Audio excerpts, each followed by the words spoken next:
भारतीय राष्ट्रीय छात्र संगठन के प्रदेश अध्यक्ष पद पर दूसरी बार निर्वाचित हुए विपिन वानखेड़े शपथ लेने के बजाय 10 दिनों के भीतर ही एक बड़ा आंदोलन कर पदभार ग्रहण करेंगे।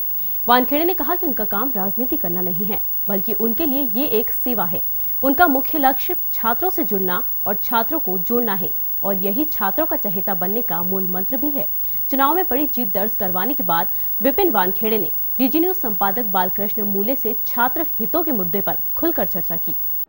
भारतीय राष्ट्रीय छात्र संगठन के प्रदेश इकाई के अध्यक्ष बने विपिन वानखेड़े हमारे साथ है। विपिन जी, आपको ढेर सारी शुभकामनाएं। आपने दूसरी बार फतह किया है, विजय हुए, प्रदेश अध्यक्ष जैसी बड़ी भूमिका में एक बार फिर आपको देखा जा रहा है। आपसे काफ़ी सारी ढेर सारी उम्मीदें आपकी पार्टी के बड़े नेताओं को लग चुकी है। खासतौर से आप छात्र राजनीति में सक्रिय हैं, क्या कारण है कि आपको छात्र इतना पसंद करते, वो छात्र नेता जो खुद आगे बढ़ना चाहते लेकिन आपको आगे बढ़ाया जा रहा है लगातार? सबसे पहले मैं आदरणीय राहुल गांधी जी को धन्यवाद देता हूं, जिन्होंने भारतीय राष्ट्रीय छात्र संगठन में लोकप्रिय प्रक्रिया प्रारंभ करी। राहुल गांधी जी की ये लोकतांत्रिक प्रक्रिया प्रारंभ करने के बाद से छात्रों ने मेरा हर बार साथ दिया। मैं भारतीय राष्ट्रीय छात्र संगठन का तीसरा चुनाव लड़ा हूँ। पहली बार मुझे छात्रों ने मेरा साथ देकर मुझे इंदौर का जिलाध्यक्ष निर्वाचित किया। दूसरी बार मुझे छात्रों ने साथ देकर भारतीय राष्ट्रीय छात्र संगठन का प्रदेश अध्यक्ष निर्वाचित किया और अब की बार तीसरी बार मुझे फिर से भारतीय राष्ट्रीय छात्र संगठन का दूसरी बार प्रदेश अध्यक्ष निर्वाचित किया गया है। मेरी कोशिश रहती है कि मैं छात्रों की आवाज़ को बुलंद करूं, छात्रों की हर समस्या का निराकरण करूं। शायद इसी वजह से छात्रों का हर बार मुझे साथ मिलता रहा है और छात्र मुझे अलग अलग पदों पर निर्वाचित करते रहे हैं। देखा जाता है कि आपको लगातार निचले स्तर से आप उठते हुए आए। पहले जिला अध्यक्ष का चुनाव आपने लड़ा, उसके बाद प्रदेश अध्यक्ष का चुनाव लड़ा, वो जीते। तीसरी बार फिर चुनाव लड़ा और सर्वाधिक वोटों से तकरीबन 970 वोटों से आप जीते और अपने विरोधी कैंडिडेट को आपने पछाड़ा। ऐसी स्थिति में, आज की स्थिति में, वो कौन सी समस्याएं प्रमुख है जो छात्रों का अहित करते जा रही है और उसके खिलाफ आप पुरजोर आंदोलन की रूपरेखा तैयार कर सकते हैं? सबसे बड़ी मध्य प्रदेश में समस्या है भाजपा की सरकार, क्योंकि उसका कारण ये है मध्य प्रदेश में भाजपा की सरकार छात्रों के लिए कुछ भी नीति नहीं बनाती है। अगर वो नीति बनाती भी है तो नीति सिर्फ छात्रों का नुकसान ही करती है। शिक्षा का ढर्रा दिन प्रतिदिन मध्य प्रदेश में बिगड़ता जा रहा है। 2 साल के कोर्स 3 साल में कंप्लीट हो रहे हैं, 3 साल के कोर्स 4 साल में कंप्लीट हो रहे हैं। अनेक प्रकार के घोटाले हो रहे हैं जिसका भुगतान छात्रों पर हो रहा है। मध्य प्रदेश में शिक्षा एक व्यवसाय की तरह बनता जा रहा है। शिक्षा को सिर्फ व्यवसाय बनाया जा रहा है। मध्य प्रदेश में छात्रों से मोटी मोटी फीसें वसूली जा रही है।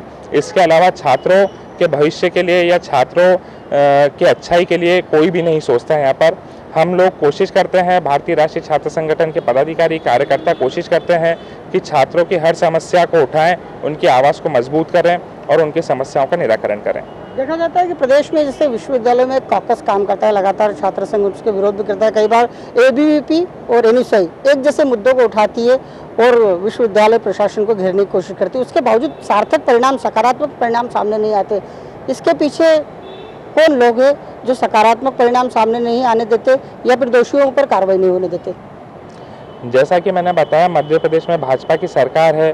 भाजपा की सरकार, मंत्री, हायर एजुकेशन के अधिकारी कई सारी ऐसी नीतियां ला सकते हैं जिससे छात्रों को फ़ायदा मिले, छात्रों की शिक्षा का स्तर बढ़े।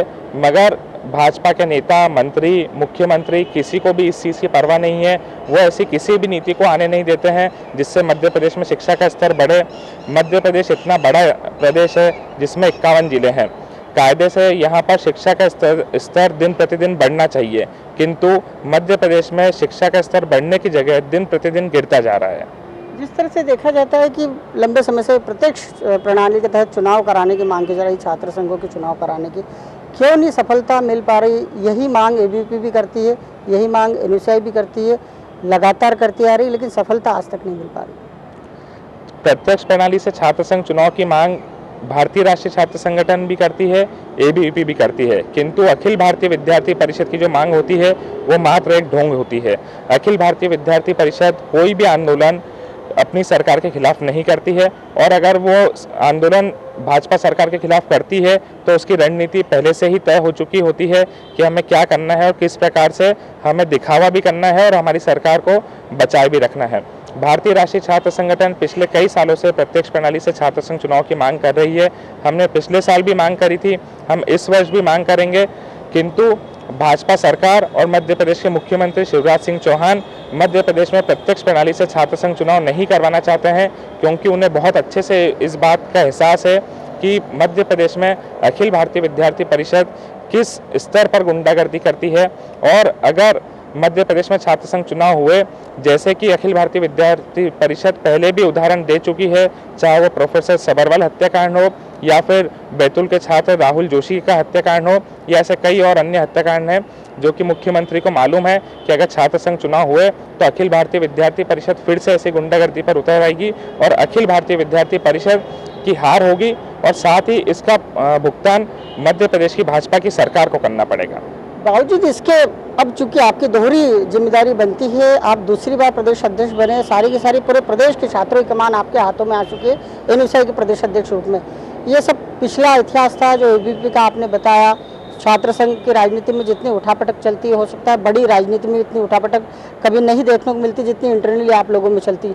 अब वो कौन सा रूप विपिन वानखेड़े का देखने को मिलेगा, जबकि दोहरी जिम्मेदारी है, क्योंकि दूसरी बार प्रदेश अध्यक्ष चुना जाना राष्ट्रीय नेतृत्व के सामने भी आपको हाइट देता है। ऐसे में अपने आप को और पॉलिश करने के लिए आप किस तरह की स्ट्रेटजी अपनाएंगे? मैंने संकल्प लिया है कि मैं दूसरी बार प्रदेश अध्यक्ष बना हूं और दूसरी बार मैं अपने कार्यकाल की शुरुआत शपथ के साथ नहीं बल्कि सीधे आंदोलन के साथ करूंगा। बस 2 दिन हुए हैं मुझे अभी निर्वाचित हुए। आने वाले 5-7 दिन के दरमियान मैं पूरे प्रदेश के लिए रणनीति तय कर सीधे आंदोलन की शुरुआत करूंगा और भारतीय राष्ट्रीय छात्र संगठन अब की बार इस भाजपा सरकार को उखाड़ फेंकेगी। अब कुछ व्यक्तिगत बातें होती है विपिन जी को लेकर। विपिन जी, आखिर इतने बढ़ते कदम के पीछे कौन से कदम है, क्या कारण है वो? क्या कोई गुट विशेष का आपको सहयोग है? क्या इंदौर के छात्र नेताओं का सहयोग है या फिर छात्रों का सीधा आपको सहयोग है? आखिर इस दिशा में आप आगे बढ़ रहे हैं, क्या पहले से किसी तरह की कोई सोच थी, शुरुआत से पारिवारिक कोई बैकग्राउंड था जो आपको सेवा के लिए या राजनीति के लिए लगातार प्रेरित करता रहा है?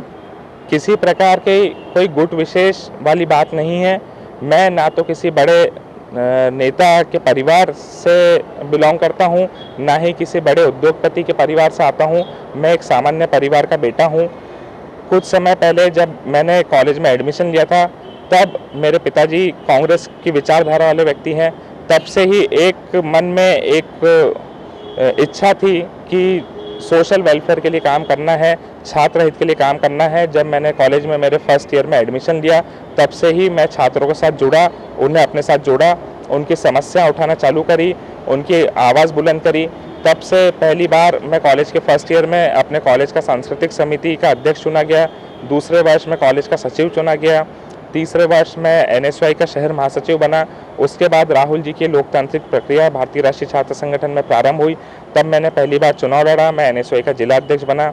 दूसरी बार मैंने फिर चुनाव लड़ा, मुझे छात्रों ने साथ दिया पूरे प्रदेश के और मैं एनएसयूआई का प्रदेश अध्यक्ष बना। और अब मैं आज तीसरी बार फिर से चुनाव लड़ा हूं और मुझे पूरे प्रदेश के छात्रों ने साथ देकर एनएसयूआई का प्रदेश अध्यक्ष फिर से निर्वाचित किया है।